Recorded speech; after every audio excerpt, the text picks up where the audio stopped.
नमस्कार भक्तों, आप सभी का स्वागत है।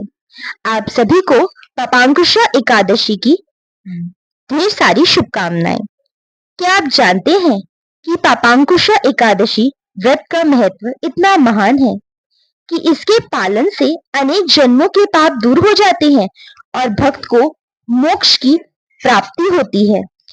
आज के इस वीडियो से हम पापांकुशा एकादशी व्रत की कथा, महत्व, पूजा विधि, पारण समय के बारे में विस्तार से जानेंगे। तो चलिए शुरू करते हैं। पापांकुशा एकादशी का महत्व। अश्विन मास के शुक्ल पक्ष की एकादशी को पापांकुशा एकादशी कहते हैं। शास्त्रों में कहा गया है कि इस दिन व्रत करने से मृत्यु के बाद भी वैकुंठ की प्राप्ति होती है। भगवान विष्णु के पूजन और नाम स्मरण से पापों का विनाश होता है। इस दिन केवल व्रती ही नहीं बल्कि दान, सेवा और सत्कर्म करके वाले लोग भी पुण्य प्राप्त करते हैं। पूजा विधि और नियत प्रातःकाल स्नान कर संकल्प लें और दिन भर व्रत रखें। भगवान विष्णु को पीले वस्त्रों, पंचामृत और तुलसी पत्र से पूजन करें। श्री विष्णु सहस्त्र नाम अथवा विष्णु स्तुति का पाठ करें। फलाहार करें और रात्रि में जागरण कर ओम नमो भगवते वासुदेवाय मंत्र का जाप करें। द्वादशी तिथि को व्रत का पारण करें और जरूरतमंद ब्राह्मणों या गरीबों को दान दें।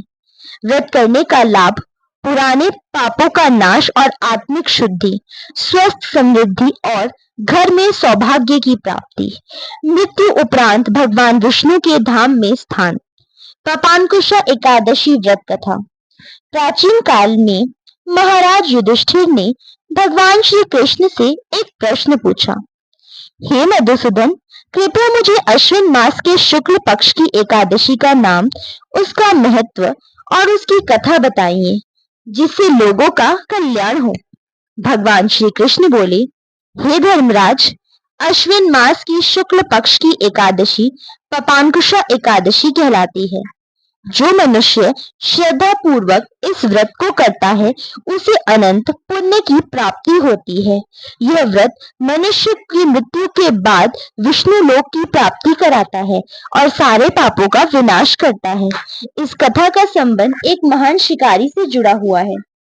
शिकारी का जीवन बहुत समय पहले विंध्याचल पर्वत पर क्रोधन नाम का एक शिकारी रहता था।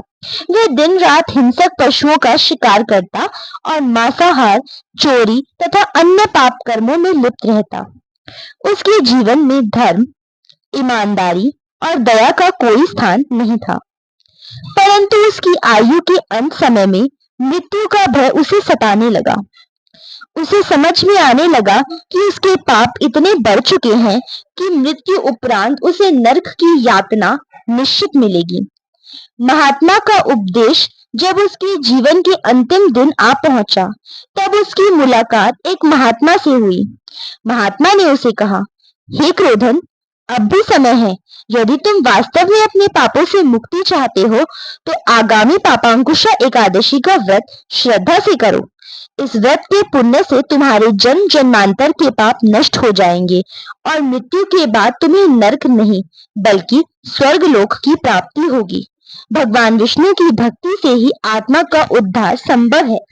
शिकारी का व्रत महात्मा के उपदेश से प्रभावित होकर क्रोधन के संकल्प लिया। पापांकुशा एकादशी के दिन उसने स्नान कर भगवान विष्णु का पूजन किया।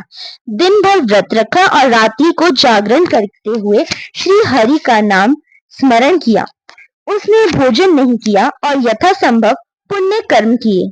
मृत्यु और उद्धार समय आने पर जब क्रोधन की मृत्यु हुई तब यमदूत उसे लेने आए, परंतु तभी विष्णु दूत प्रकट हुए और यमदूतों को रोक दिया।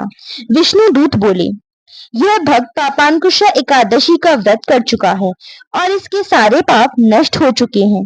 अब यह नरक जाने योग्य नहीं बल्कि भगवान विष्णु के धाम का अधिकारी है। यह सुनकर यमदूत वहां से लौट गए और विष्णु दूत क्रोधन की आत्मा को लेकर वैकुंठ चले गए। भगवान श्री कृष्ण ने युधिष्ठिर से कहा, हे राजन, इस पापांकुशा एकादशी का व्रत करना पावन है। जो कि मनुष्य को जन्म जन्मांतरों के पाप से मुक्त करता है। इस व्रत के फलस्वरूप न केवल वैकुंठ लोक की प्राप्ति होती है, बल्कि जीवन में धन, सुख और शांति की प्राप्ति होती है। जो भी मनुष्य श्रद्धा से व्रत रखता है, वह कभी भी यातना का भागी नहीं होता। यही इस एकादशी का महत्व है। पापांकुशा एकादशी पूजा सामग्री और विशेष वस्तुएं। सुबह स्नान के बाद भगवान विष्णु की मूर्ति या चित्र स्थापित करें। पूजा में पीले रंग के फूल, तुलसी पत्र, पंचामृत, घी का दीपक, चंदन और अक्षत का उपयोग करें। भोग में नारियल, गुड़, फल, मेवे और पीले रंग से जुड़ी वस्तुएं जैसे हल्दी, चावल आदि शामिल करें। पूजा विधि और व्रत। नियम व्रती को गुरु वंदना के बाद व्रत का संकल्प लेना चाहिए। पूरे दिन निराहार या फलाहार, दूध, फल, मेवा रखा जा सकता है। तुलसी पत्र चढ़ाना व्रत का अनिवार्य अंग है। बिना तुलसी के व्रत अधूरा माना जाता है। शाम को विष्णु सहस्रनाम या भगवत गीता के 11वें अध्याय का पाठ किया जाता है। द्वादशी को सुबह ब्राह्मणों, गरीबों और गाय को दान देना चाहिए और पारण शुभ समय में करें। पापांकुशा एकादशी के विशेष लाभ। पापों पर अंकुश लगाने वाला व्रत होने के संपूर्ण जीवन के पाप नष्ट हो जाते हैं। व्रत रखने से यमलोक की यातनाओं से छुटकारा मिलता है और वैकुंठ धाम की प्राप्ति होती है। परिवार में सुख, शांति, समृद्धि और स्वास्थ्य की प्राप्ति होती है। इस व्रत के फलस्वरूप पूर्वजों को भी मोक्ष प्राप्त होता है। विशेष मंत्र एवं जाप। ओम नमो भगवते वासुदेवाय। विष्णु सहस्रनाम और भगवत गीता के 11वें अध्याय का पाठ करें। पापों का नाश करने वाले मंत्रों का जाप व्रत के दौरान करें। पापांकुशा एकादशी व्रत न केवल हमारे पापों को धोने वाला है, बल्कि यह हमारे जीवन में शांति, समृद्धि और ईश्वर की कृपा भी लाता है। इस पावन दिन भगवान विष्णु की भक्ति और व्रत करने से न केवल हमें अपने लिए, बल्कि अपने पूर्वजों और परिवारों के लिए भी मोक्ष की दुआ पाते हैं। यदि जीवन में कहीं उलझने हो, पापों का भार लगे या आत्मा की शांति की आवश्यकता हो, तो पापांकुशा एकादशी की शक्ति से पूर्ण श्रद्धा से टिके रहना चाहिए। यह व्रत हमारे एक अंधकार को दूर कर हमें परम आनंद व भगवान के निकट ले जाता है। इसलिए एकादशी का मकसद सिर्फ उपवास नहीं, बल्कि आत्मा का शुद्धिकरण और भगवान के प्रति समर्पण है। अगर वीडियो पसंद आई हो तो लाइक करें, शेयर करें, चैनल को सब्सक्राइब करें। साथ ही कमेंट में बताएं कि आप इस पापांकुशा एकादशी व्रत को कब और कैसे मनाएंगे। भगवान विष्णु सभी को आशीर्वाद दे। जय श्री कृष्णा, जय श्री हरि।